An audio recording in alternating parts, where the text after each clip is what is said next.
ನಮಸ್ತೆ ಫ್ರೆಂಡ್ಸ್, ಅಕ್ಷಯ ಪಾತ್ರೆ ಅಡುಗೆ ಮನೆಗೆ ನಿಮಗೆಲ್ಲರಿಗೂ ಪ್ರೀತಿಯ ಸ್ವಾಗತ. ನಾನು ಇವತ್ತು ಮಾಡ್ತಾ ಇರುವಂಥದ್ದು ನಮ್ಮ ಚಾನಲ್ನ ಸ್ಪೆಷಲ್ ಸಂಚಿಕೆ. ನಾವು ಅಡುಗೆ ಮಾಡ್ತಾ 100ನೇ ಸಂಚಿಕೆ ಇದು. ನನ್ನ ಚಾನಲ್ಗೆ ಸಬ್ಸ್ಕ್ರೈಬ್ ಮಾಡಿಕೊಂಡು ಇಷ್ಟಪಟ್ಟು ವಿಡಿಯೋ ನೋಡಿ ಆಮೇಲೆ ಶೇರ್ ಮಾಡಿಕೊಂಡಂತಹ ವಿಶೇಷ ಅನಿಸಿಕೆಗಳನ್ನು ಕಮೆಂಟ್ ಮಾಡುವ ಮೂಲಕ ತಿಳಿಸಿದಂಥ ನಿಮ್ಮೆಲ್ಲರಿಗೂ ಧನ್ಯವಾದಗಳು. ಇವತ್ತು ನಾನು ಮಾಡ್ತಾ ಇರುವಂಥ ಅಡುಗೆ ಜೊತೆ ಒಂದು ಸ್ಪೆಷಲ್ ಪ್ರಯೋಗ ಮಾಡೋಣ ಅಂತ ಯೋಚನೆ ಮಾಡಿದ್ದೇನೆ. ಚಾನಲ್ಗೆ ಒಂದು ಹೊಸತನ ತರಬಹುದದು ಅಂತ ಅಂದ್ಕೊಂಡು ಆ ಪ್ರಯೋಗ ಮಾಡ್ತಾ ಇದ್ದೇನೆ. ನಮ್ಮ ಕನ್ನಡ ಸಾಹಿತ್ಯದಲ್ಲಿ ಸಾಕಷ್ಟು ಗಾದೆ, ಶುಭ ನುಡಿಗಳು, ಒಗಟುಗಳು ಇವೆ. ನಾವು ಅಡುಗೆ ಮಾಡುವಾಗ ದೋಸೆ ಜೊತೆ ಒಂದಿಷ್ಟು ಬಾಜಿ ಹಾಕ್ತೇವಲ್ಲ, ಆ ಥರ ಬಾಜಿ ಹಾಕಿದ್ರಿಂದ ದೋಸೆಯ ಸ್ವಾದ ಹೆಚ್ಚೋ ಹಾಗೆ ನಮ್ಮ ಚಾನಲ್ಗೆ ಒಂದು ಕಳೆ ಬರಲಿ ಅಂತ ಅಂದ್ಬಿಟ್ಟು ನಾನು ಅಡುಗೆ ಮಾಡ್ತಾ ಈ ಗಾದೆ ಒಗಟುಗಳನ್ನು ಸೇರಿಸ್ಕೊಳ್ಳೋಣ ಅಂತ ಯೋಚನೆ ಮಾಡಿದ್ದೇನೆ. ಇದು ನಿಮಗೆ ಇಷ್ಟ ಆಯಿತು ಅಂತಂದರೆ ಕಮೆಂಟ್ ಮಾಡುವ ಮೂಲಕ ನನಗೆ ತಿಳಿಸಿ. ನಾನು ಇವತ್ತು ಮಾಡಿ ತೋರಿಸ್ತಾ ಇರುವಂಥ ವಿಶೇಷ ಅಡುಗೆ ದೋಸೆಗಳ ರಾಜ ಮಸಾಲೆ ದೋಸೆ. ಈ ಮಸಾಲೆ ದೋಸೆ ಹಿಟ್ಟಿನಿಂದ ಸಾದಾ ದೋಸೆ, ಸೆಟ್ ದೋಸೆ, ಈರುಳ್ಳಿ ದೋಸೆಗಳನ್ನು ಕೂಡ ಮಾಡ್ಕೊಳ್ಬೋದು. ಇವತ್ತು ಹೇಳ್ತಾ ಇರುವಂಥ ಒಂದು ಗಾದೆ, ಮಾತು ಬಲ್ಲವನಿಗೆ ಜಗಳವಿಲ್ಲ, ಊಟ ಬಲ್ಲವನಿಗೆ ರೋಗವಿಲ್ಲ ಅಂತ. ಸಮಯ ಸಂದರ್ಭೋಚಿತವಾಗಿ ಮಾತನಾಡುವವನಿಗೆ ಎಲ್ಲರೂ ಆಪ್ತರಾಗ್ತಾರೆ. ಅದೇ ರೀತಿ ಹದವರಿತು ಉಣ್ಣುವವನಿಗೆ ಯಾವುದೇ ರೋಗ ಬರುವುದಿಲ್ಲ, ಅವನು ನಿರೋಗಿಯಾಗಿರ್ತಾನೆ ಅಂತ.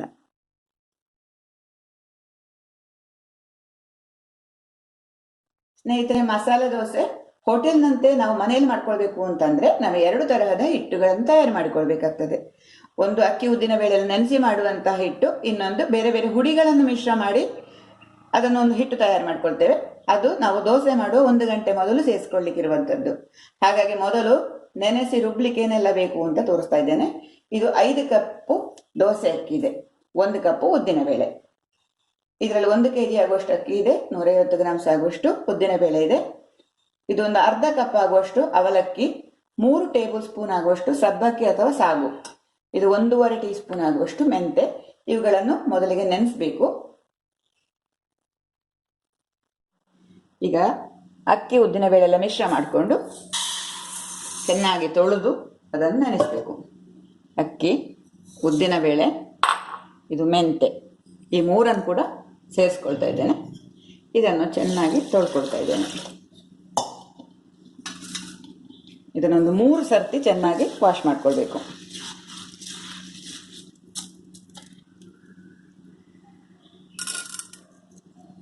ಅಕ್ಕಿ, ಉದ್ದಿನ ಬೇಳೆ ಮತ್ತು ಮೆಂತೆಯನ್ನು ಚೆನ್ನಾಗಿ ತೊಳೆದು ನೀರು ಹಾಕಿ ಇಟ್ಟಿದ್ದೇನೆ. ಅದೇ ರೀತಿಯಾಗಿ ಸಬ್ಬಕ್ಕಿ ಮತ್ತು ಅವಲಕ್ಕಿಯನ್ನು ಕೂಡ ತೊಳೆದು ನೀರು ಹಾಕಿ ನೆನೆಲಿಕ್ಕೆ ಇಟ್ಟಿದ್ದೇನೆ.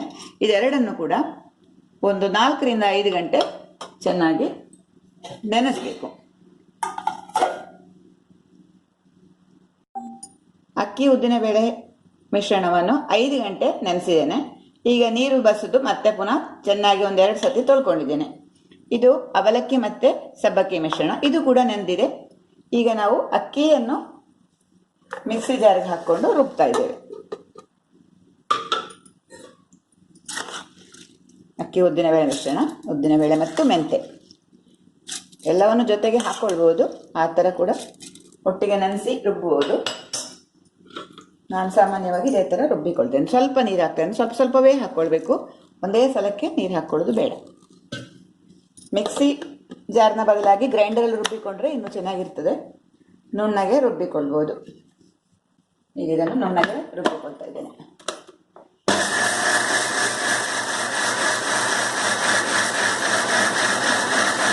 ನೋಡಿ, ದೋಸೆ ಇಟ್ಟು ನುಣ್ಣಗೆ ರುಬ್ಬಿಕೊಂಡಿದ್ದೇನೆ. ನಾವು ತುಂಬ ಅಕ್ಕಿ ಹಾಕಿರೋದ್ರಿಂದ 3-4 ಸರ್ತಿ ನಾನು ಈ ಥರ ರುಬ್ಬಿಕೊಂಡಿದ್ದೇನೆ. ಕೊನೆ ಬಾರಿಗೆ ನಾವು ರುಬ್ಬುವಾಗ ಈ ಅಕ್ಕಿ ಜೊತೆ ಸಬ್ಬಕ್ಕಿ ಮತ್ತು ಅವಲಕ್ಕಿ ಮಿಶ್ರಣವನ್ನು ಹಾಕ್ತಾ ಇದ್ದೇನೆ. ಇದು ಬೇಗನೆ ನುಣ್ಣಗೆ ಆಗ್ತದೆ.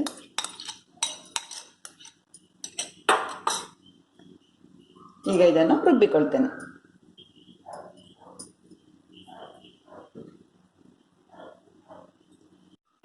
ಕೊನೆ ಬಾರಿಗೆ ಅಕ್ಕಿ ಹಿಟ್ಟಿಗೆ ಸಬ್ಬಕ್ಕಿ ಅವಲಕ್ಕಿ ಮಿಶ್ರಣ ಹಾಕಿ ನೋಡಿ ಈ ಥರ ನುಣ್ಣಗೆ ರುಬ್ಬಿಕೊಂಡಾಯಿತು.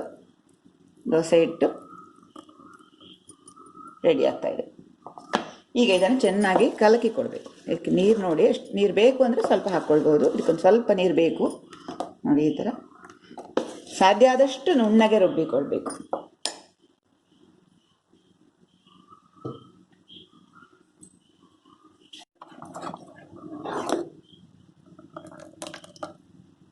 ನೋಡಿ, ಈ ಹದಕ್ಕೆ ಮಿಶ್ರ ಮಾಡ್ಕೊಂಡಿದ್ದೇನೆ. ಈಗ ಇದನ್ನು ಮುಚ್ಚಿ 8 ರಿಂದ 10 ಗಂಟೆ ನೆನೆಲಿಕ್ಕೆ ಅಥವಾ ಹುಳಿ ಬರಲಿಕ್ಕೆ ಬಿಡ್ತಾ ಇದ್ದೇನೆ. ಇದನ್ನು ಬದಿಗಿಡ್ತೇನೆ. ನಾವು ದೋಸೆ ಮಾಡುವ 1 ಗಂಟೆ ಮೊದಲು ನಮಗೆ ಇನ್ನೊಂದು ಹಿಟ್ಟನ್ನು ಇದಕ್ಕೆ ಸೇರಿಸ್ಕೊಳ್ಳಿಕ್ಕಿದೆ. ಅದು ದೋಸೆ ಗರಿ ಗರಿಯಾಗಿ ಬರಲಿಕ್ಕೆ ಮಾಡುವಂಥದ್ದು. ಅದಾಗಲೇ ತೋರಿಸಿದ್ದೇನೆ ನಾನು ಏನೆಲ್ಲ ಬೇಕು ಅಂತ. ಅಕ್ಕಿ ಹಿಟ್ಟು, ಬೊಂಬಾಯಿ ರವೆ ಮತ್ತು ಮೈದಾ, ಇದರಿಂದ ಒಂದು ಮಿಶ್ರಣ ಮಾಡಿ ಒಂದು ಹಿಟ್ಟು ತಯಾರು ಮಾಡಿಕೊಳ್ಬೇಕು. ಅದನ್ನು ನಾವು ದೋಸೆ ಮಾಡುವ 1 ಗಂಟೆ ಮೊದಲಷ್ಟೇ ರೆಡಿ ಮಾಡ್ಕೊಳ್ಳೋಣ.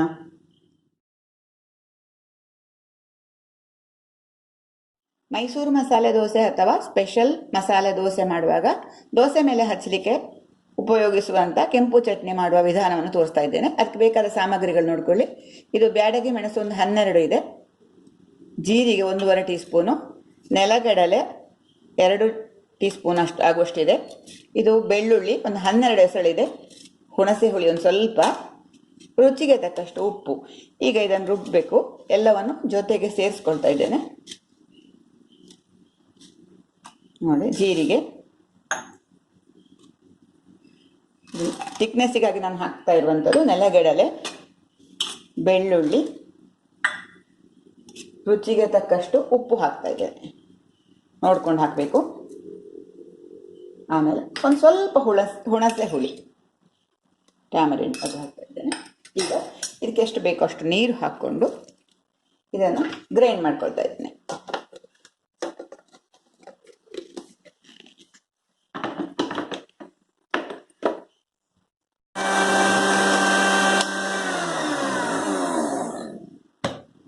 ನೋಡಿ, ಕೆಂಪು ಚಟ್ನಿ ತುಂಬ ಚೆನ್ನಾಗಿ ಬಂದಿದೆ. ನೋಡಿ, ಈ ಥರ ಅದನ್ನು ಪಾತ್ರೆಗೆ ಹಾಕ್ಕೊಳ್ತೇನೆ.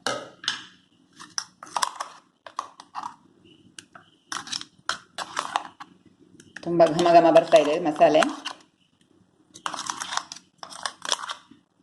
ಮಸಾಲೆ ದೋಸೆಯ ಮಸಾಲೆ ಅಂತಂದರೆ ಆಲೂಗಡ್ಡೆ ಬಾಜಿ. ಆಲೂಗಡ್ಡೆ ಬಾಜಿ ಮಾಡ್ಕೊಳ್ಳೋದು ಹೇಗೆ ಅಂತ ನೋಡೋಣ. ಈಗ ಮೊದಲಿಗೆ ಬಾಣಲೆ ಇಟ್ಟಿದ್ದೇನೆ, ಅದು ಬಿಸಿ ಆಗ್ತಾ ಇದೆ. ಈಗ ನಾನು ಎಣ್ಣೆ ಹಾಕ್ತಾ ಇದ್ದೇನೆ, ಒಂದು 3 ಟೀ ಸ್ಪೂನು, 3 ರಿಂದ 4 ಟೀ ಸ್ಪೂನು. ಎಲ್ಲ ಸಾಮಗ್ರಿಗಳನ್ನು ಜೋಡಿಸಿಟ್ಕೊಂಡಿದ್ದೇನೆ. ಈಗ ಸಾಸಿವೆ ಹಾಕ್ತಾ ಇದ್ದೇನೆ, ಒಗ್ಗರಣೆ, ಸಾಸಿವೆ, ಉದ್ದಿನ ಬೇಳೆ, ಆಮೇಲೆ ಕಡಲೆಬೇಳೆ,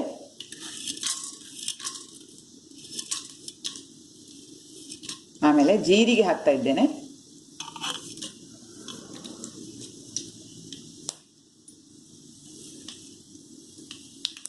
ಸಾಸಿವೆ ಸಿಡಿಯುವಷ್ಟೊತ್ತಿಗೆ ಕರಿಬೇವು ಹಾಕೊಳ್ಳೋಣ. ಕರಿಬೇವು,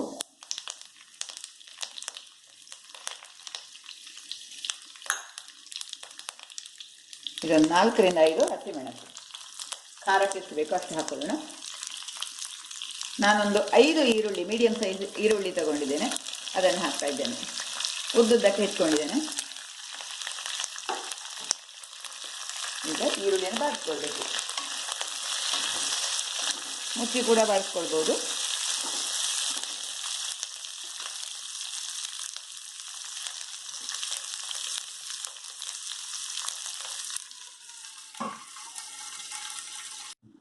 ಈರುಳ್ಳಿ ಬೆಂದಿದೆ ನೋಡೋಣ. ನೋಡಿ, ಹಾಂ, ಬೆಂದಿದೆ. ಈಗ ನಾನೊಂದು 2 ಸತಿ ಕೈಯಾಡಿದ್ದೆ ಕೂಡ, ಕೈಯಾಡಿಸ್ಕೊಂಡಿದ್ದೆ. ಆಮೇಲೆ ಒಂದು ಸ್ವಲ್ಪ ಉಪ್ಪು ಹಾಕಿದ್ದೇನೆ. ಉಪ್ಪು ಹಾಕಿದಾಗ ನಮಗೆ ಈರುಳ್ಳಿ ಬೇಗ ಬೇಯ್ತದೆ. ಈಗ ಇದ್ರ ಜೊತೆ ಅರಸಿನ ಪುಡಿ ಇದಕ್ಕೆ ಹಾಕ್ತಾ ಇದ್ದೇನೆ, ಹಳದಿ ಪುಡಿ ಅಥವಾ ಅರಸಿನ ಪುಡಿ, ಇದು ಹಾಕ್ಕೊಳ್ತಾ ಇದ್ದೇನೆ. ಒಂದು ಅರ್ಧ ಟೀ ಸ್ಪೂನ್ ಹಾಕ್ತಾ ಇದ್ದೇನೆ. ಮುಖ್ಯವಾಗಿ ಹಿಂಗು ಹಾಕೊಳ್ತಾ ಇದ್ದೇನೆ, ಈ ಹಿಂಗು ಪುಡಿ, ಇದು ಒಂದು ಅರ್ಧ ಟೀ ಸ್ಪೂನ್ ಹಾಕ್ತಾ ಇದ್ದೇನೆ. ಒಂದು 2 ಸತಿ ಈ ಥರ ಮುಚ್ಚಿ, ಇದು ಬೇಯಿಸಿ ಪುಡಿ ಮಾಡಿಟ್ಟಂತಹ ಆಲೂಗಡ್ಡೆ, ಇದನ್ನು ಹಾಕ್ಕೊಳ್ತಾ ಇದ್ದೇನೆ. ಇದು 4 ಆಲೂಗಡ್ಡೆ, ಮೀಡಿಯಂ ಸೈಜ್ನ ಆಲೂಗಡ್ಡೆ ಇದೆ. ಇದರಲ್ಲಿ ಚೆನ್ನಾಗಿ ಕದಡ್ಕೊಳ್ಬೇಕು. ಇನ್ನೊಂದು ಸ್ವಲ್ಪ ಉಪ್ಪು ಹಾಕ್ತಾ ಇದ್ದೇನೆ, ಆಗ ಒಂಚೂರು ಹಾಕಿದ್ದೇನೆ.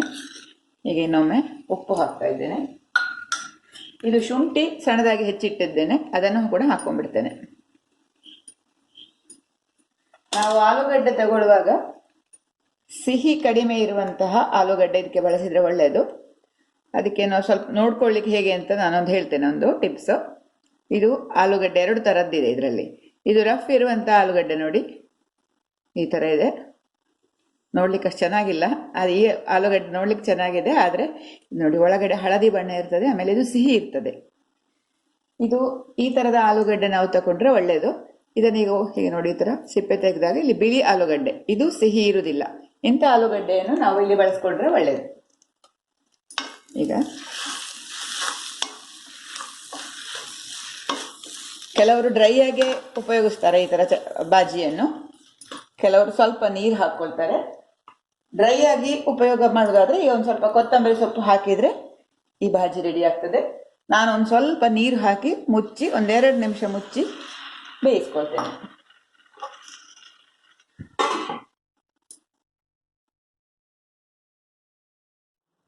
ನಮ್ಮ ದೋಸೆ ಹಿಟ್ಟು 8 ಗಂಟೆ ಹುಳಿ ಬರಿಸಿದ್ದೇನೆ ನೋಡಿ, ಈ ಥರ ಬಂದಿದೆ. ಈಗ ಚೆನ್ನಾಗಿ ಉಬ್ಬಿಕೊಂಡಿದೆ, ಹುದುಗು ಬಂದಿದೆ, ಚೆನ್ನಾಗಿ ಹುದುಗು ಬಂದಿದೆ. ಈ ಹಂತದಲ್ಲಿ ನಾವು ದೋಸೆ ಮಾಡಿದರೆ ಅದು ಸಾಫ್ಟ್ ಆಗಿರ್ತದೆ. ಹಾಗಾಗಿ ನಾವು ಇದನ್ನು ಮಸಾಲೆ ದೋಸೆ ಕ್ರಿಸ್ಪಿಯಾಗಿ ಬರಲಿಕ್ಕೆ ಈ ಹುಡಿಗಳನ್ನು ಸೇರಿಸಿ ಇನ್ನೊಂದು ಹಿಟ್ಟು ತಯಾರು ಮಾಡಿ ಅದರ ಜೊತೆ ಸೇರಿಸಬೇಕು. ಈಗ ಇದನ್ನು ಮಿಶ್ರ ಮಾಡಬೇಕು. ಮೊದಲಿಗೆ 1 ಕಪ್ಪು ಅಕ್ಕಿ ಹಿಟ್ಟು, ಮೈದಾ ಅರ್ಧ ಕಪ್ಪು ಬೊಂಬಾಯಿ ರವೆ, ಸಣ್ಣ ರವೆ, ರುಚಿಗೆ ತಕ್ಕಷ್ಟು ಉಪ್ಪು ಹಾಕ್ತಾ ಇದ್ದೇನೆ. ಆಮೇಲೆ ಸಕ್ಕರೆ 1.5 ಟೀ ಸ್ಪೂನ್ ಹಾಕ್ತಾ ಇದ್ದೇನೆ. ಇದು ಸೋಡಾ ಕೊನೆಗೆ ನಾವು ದೋಸೆ ಮಾಡುವ ಒಂದು 10 ನಿಮಿಷ ಮೊದಲು ಹಾಕಿದರೆ ಸಾಕು. ಈಗ ಬದಿಗಿಡ್ತೇನೆ. ಈಗ ಇದನ್ನು ಮಿಶ್ರ ಮಾಡ್ಕೊಳ್ತೇನೆ. ನೀರು ನೋಡ್ಕೊಂಡು ಹಾಕಬೇಕು. ಈ ಹುಡಿಗಳನ್ನು ನೇರವಾಗಿ ನಾವು ದೋಸೆ ಹಿಟ್ಟಿಗೆ ಹಾಕಿದರೆ ಅದು ಗಂಟಾಗಿ ಬರ್ತದೆ. ಹಾಗಾಗಿ ನಾವು ಇದನ್ನು ನೀರು ಹಾಕಿ ಮಿಕ್ಸ್ ಮಾಡಿ ಹಾಕೋದು ಒಳ್ಳೆಯದು. ನಾನು ಕೈಯಲ್ಲಿ ಕಲಿಸ್ಕೊಳ್ತೇನೆ.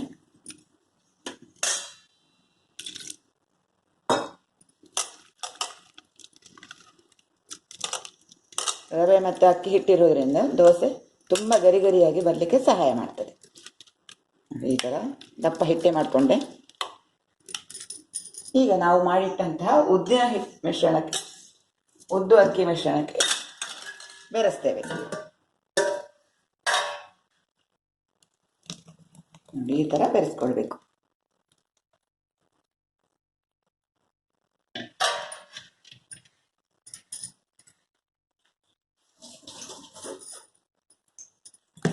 ಈಗ ಚೆನ್ನಾಗಿ ಈ ಥರ ಕಾದಡಿ.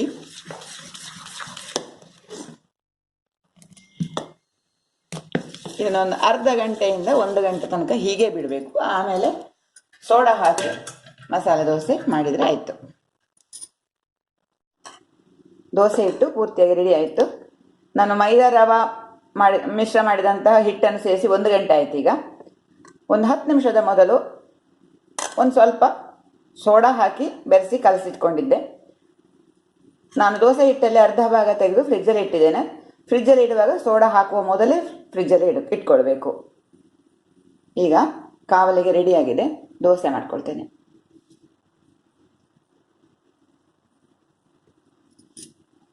ಬಿಸಿ ಆಯಿತು.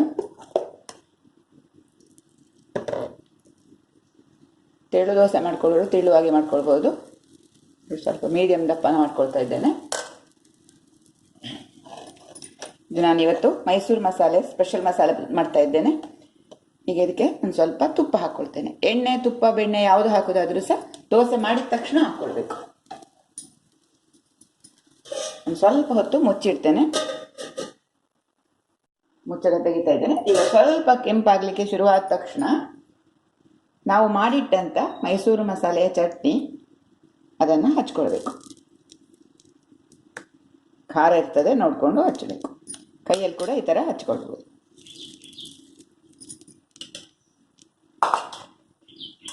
ಆಮೇಲೆ ಮಾಡಿಟ್ಟಂಥ ಆಲೂಗಡ್ಡೆ ಭಾಜಿ ಇದನ್ನು ಕೂಡ ಹಾಕ್ಕೊಳ್ತಾ ಇದ್ದೇನೆ.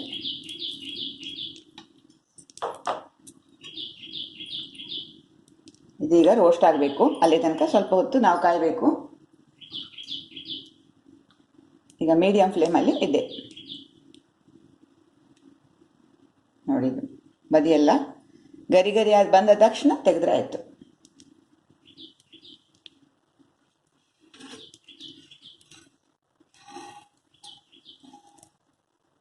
ಸಕ್ಕರೆ ಹಾಕಿರೋದ್ರಿಂದ ನೋಡಿ ಕಲರ್ ಕೂಡ ಚೆನ್ನಾಗಿ ಬಂದಿದೆ.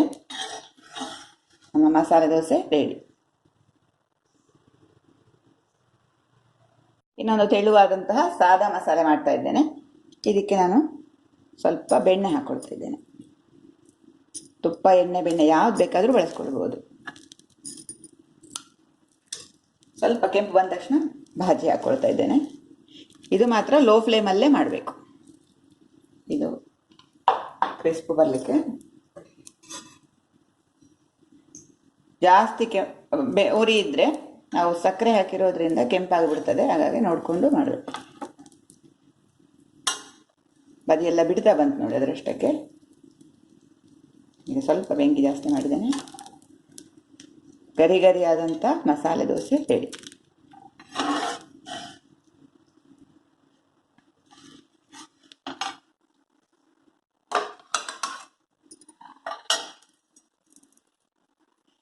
ಎಷ್ಟು ಕ್ರಿಸ್ಪಿಯಾಗಿ ಬಂದಿದೆ ಅಂತ ಒಂದ್ಸಲ ತೋರಿಸಿ ಬಿಡ್ತೇನೆ.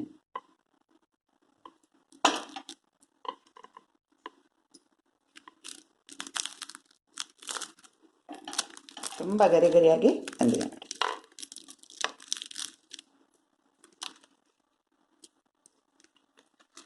ಇದು ಚಟ್ನಿ ಜೊತೆ, ಕಾಯಿ ಚಟ್ನಿ ಜೊತೆ ತುಂಬ ರುಚಿಯಾಗಿ ಮಾಡಿದ್ದೀನಿ.